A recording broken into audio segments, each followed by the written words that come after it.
కర్నూలు జిల్లా Adoni RNP guest house లో NDA కూటమి దళిత నేతల సమావేశం జరిగింది. బీజేపీ ఆదోని సెంట్రల్ అధ్యక్షుడు తోబి నాగార్జున, టీడీపీ నాయకులు మజిరే వీరేష్, జనసేన మండల నాయకుడు పులిరాజు దళితులపై వైసీపీ పార్టీలోని కుట్రలను ఖండించారు.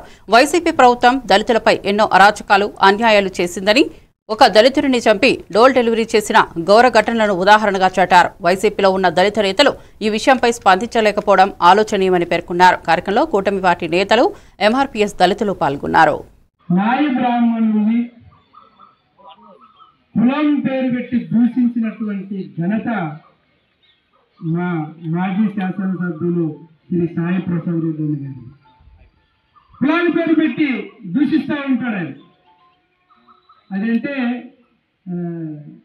చాలా మందిని అడిగి అది అలవాటు అండి. వాళ్ళకంటే వాళ్ళు తిరుగుతూ ఉంటారు, వాళ్ళు రెడ్డి అంటే తిరుగుతూ ఉంటారు, కులాల పేర్లు పెట్టి వాళ్ళు దూషిస్తారు. సరే, వారి కులాల పేర్లు పెట్టి దూషించడం అనేది ఆదోని ప్రజలందరికీ తెలుసు. మళ్ళా ప్రత్యేకించి నేను చెప్పక్కనే ఉంది. సకలే సాలేవాడు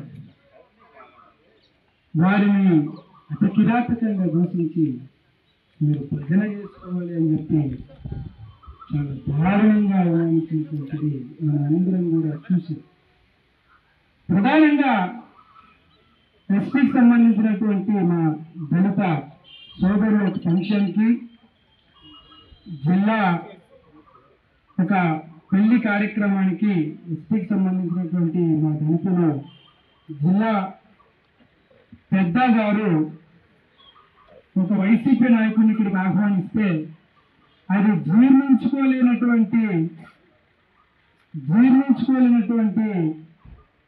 మా మాజీ ఎమ్మెల్యే సాయి ప్రసాద్ రెడ్డి అనే వారి కుటుంబం మా సాయి ప్రసాద్ రెడ్డి అన్న గారి ఇంటికి 50 అడుగుల దూరంలో ఒక బ్యానర్ కడితే ఆ బ్యానర్ని దారుణంగా అంటిపెట్టినటువంటి చరిత్ర కూడా వారిదైనటువంటి విషయాన్ని తెలియజేస్తుంది.